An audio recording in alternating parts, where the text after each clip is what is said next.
ભાવનગર નકલી દારૂકાંડ મામલે state monitoring સેલે પણ તપાસ કરી અને આ તપાસમાં અત્યંત ચોંકાવનારા અને મોટા ખુલાસા સામે આવ્યા છે। ભાવનગરના કુખ્યાત બુટલેગરોએ નકલી દારૂ બનાવવા માટેનું ઝેરી મિથેનોલ કેમિકલ ખાસ દિલ્હીથી મંગાવ્યું હોવાનું તપાસમાં બહાર આવ્યું છે। આ ઝેરી મુદ્દામાલ દિલ્હીથી ટ્રાન્સપોર્ટ મારફતે સરખેજ ખાતે મોકલવામાં આવ્યો હતો, જ્યાંથી ભાવનગરના બુટલેગરો તેને પોતાના કબજામાં લઈને ગયા હતા। અગાઉ મધ્યપ્રદેશનું કનેક્શન સામે આવ્યા બાદ હવે દિલ્હીનું પણ કનેક્શન સામે આવતાની સાથે જ સ્ટેટ મોનિટરિંગ સેલની એક વિશેષ ટીમને દિલ્હી તપાસ માટે રવાના કરી દેવામાં આવી છે। આ ગંભીર કેસમાં પોલીસે અત્યાર સુધીમાં 13 જેટલા આરોપીઓની ધરપકડ કરી છે અને નકલી દારૂના આખા નેટવર્કને પકડવા માટે રાજ્યભરમાં સર્ચ ઓપરેશન અને તપાસ ખૂબ જ તીવ્ર ગતિથી કરવામાં આવી રહી છે।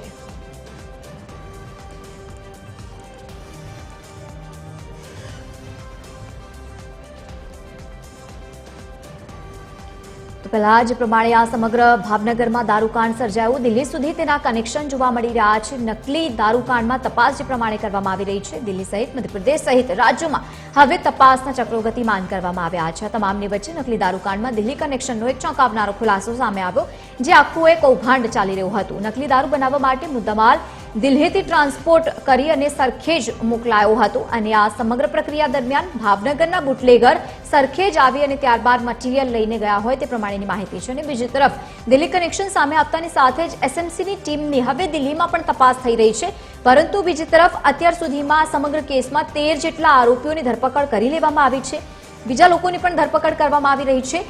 નકલી દારૂકાંડ બનાવવા માટે મિથેનોલ કેમિકલ ખાલી બોટલોનો ઉપયોગ કરવામાં આવી રહ્યો હતો। તો આ તમામની વચ્ચે જે પ્રમાણે સતત કાર્યવાહી કરવામાં આવી રહી છે, વધુ ખુલાસાઓ તેમાં થઈ શકે છે। મધ્યપ્રદેશથી આવેલા એક વ્યક્તિએ આ સમગ્ર ઘટનામાં મદદ કરી હતી તેવી પણ માહિતી છે। વધુ માહિતી સાથે સંવાદદાતા અલ્પેશ ઝાભી આપણી સાથે લાઈવ જોડાયા છે। અલ્પેશ, જે પ્રમાણે હવે ખુલાસાઓ થઈ રહ્યા છે, જે પ્રમાણે અલગ અલગ રાજ્યોનું પણ નામ સામે આવ્યું છે, દિલ્હીનું પણ નામ સામે આવ્યું, અત્યાર સુધી તપાસ ક્યાં સુધી પહોંચી? જી લવલીન, ચોક્કસથી જણાવી દો, ભાવનગરનો જે ચકચારી નકલી દારૂકાંડ મામલો છે, જે સમગ્ર મામલે અત્યાર સુધીમાં 8 જેટલા લોકો છે તેમના મોત નિપજ્યા તંત્ર દ્વારા જે માહિતી અપાઈ છે તેમાં જાણવા મળ્યું છે। ખાસ વાત કરીએ તો જે ઘટના બની છે તે ઘટનાને લઈને ભાવનગરના મુખ્ય જે બુટલેગર છે, જે ગૌતમ સોલંકી, તેનું નામ સામે આવ્યું છે, જેના જ ઘરે આ તમામ વસ્તુઓ છે તે બનાવવામાં આવી હતી। આ સમગ્ર ષડયંત્ર છે તે તેના ઘરે રચવામાં આવ્યું હતું, પરંતુ જે પ્રકારે વાત કરીએ તો આ સમગ્ર ઘટનામાં જે મુખ્ય આરોપી છે રહીશ કરી, જે ઉજ્જૈનનો હોય, તેને એસએમસીની ટીમ દ્વારા જે તપાસ જ્યારે હાથમાં લીધી ત્યારબાદ રહીશ છે તેને ઝડપી લીધો હતો।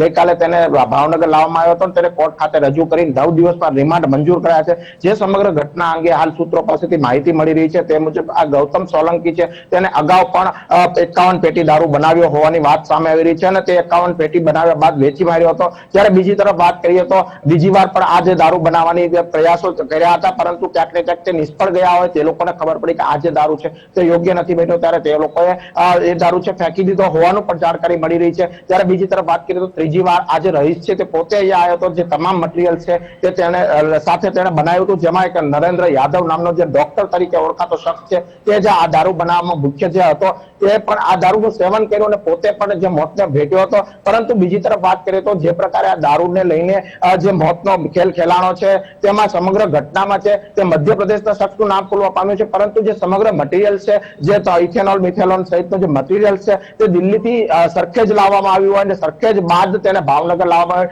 ભાવનગરમાં તમામ જે દારૂ છે તે બનાવવામાં આવ્યો તેવી વાત સામે આવી રહી છે। ત્યારે હાલ એસએમસીની ટીમ દ્વારા જે તપાસ તેજ કરી છે તેમાં દિલ્હી સુધી જે તાર છે પહોંચતા ત્યાં પણ તપાસ હાથ ધરી છે। ખાલી બોટલો ક્યાંથી લાવ્યા હતા, તે સ્ટીકર ક્યાં બનાવ્યા છે તે સહિતની વાત છે, સરખેજ જે ટ્રાન્સપોર્ટમાં આવ્યું છે તે પણ જગ્યા તપાસ છે તે પોલીસ દ્વારા હાથ ધરવામાં આવી છે। હાલ સમગ્ર ઘટના છે તેને લઈને એસએમસીની ટીમ દ્વારા જે 10 દિવસના જે રિમાન્ડ મંજૂર કરાયા છે, એટલે કુલ 13 આરોપીઓ જે ઝડપી લીધા છે તેના રિમાન્ડ દરમિયાન આજે દારૂ અન્ય કોઈ જગ્યાએ બનાવ્યો છે કે કેમ, આજે અન્ય જગ્યાએ કોઈ જગ્યાએ વેચ્યો છે કે કેમ, અથવા કોઈ પણ બુટલેગર હજુ આમાં સામેલ છે કે કેમ, હજી 21 બુટલેગરો છે તેના નામ જે સામે આવ્યા છે તેમાંથી પકડવાના બાકી છે, તેને પણ ઝડપી લેવા તરફ પોલીસ, એસએમસી ટીમ, રાજ્યની જે તમામ પોલીસ વિભાગ છે તે કામે લાગી છે અને સમગ્ર ઘટનામાં હજુ પણ લોકો જે ઝડપાય ત્યારબાદ નવા ખુલાસા થવાની શક્યતા છે। પણ હાલ જે પ્રકારે વાત કરીએ તો હજી ભાવનગર હોસ્પિટલ ખાતે જે 5 લોકો છે તે ગંભીર દર્દીઓ હોય જેઓ આઈસીયુમાં હોય તેને સારવાર માટે પણ તંત્ર દ્વારા તમામ પ્રયાસો હાથ ધરવામાં આવી રહ્યા છે. કોઈ પણ પ્રકારે તંત્ર દ્વારા જે આરોપીઓ છે એને છોડવામાં નહીં આવે તેવી વાત કરવામાં આવી છે. ત્યારે આગામી સમયમાં હજુ કેટલા ખુલાસા થશે તે જોવું રહેશે. જી લવલી. બિલકુલ અલ્પેશ, આભાર સમગ્ર માહિતી સાથે જોડાવા બદલ. તપાસ જે પ્રમાણે સતત આગળ વધી રહી છે, અલગ અલગ ખુલાસાઓ પણ થઈ રહ્યા છે આ તપાસમાં.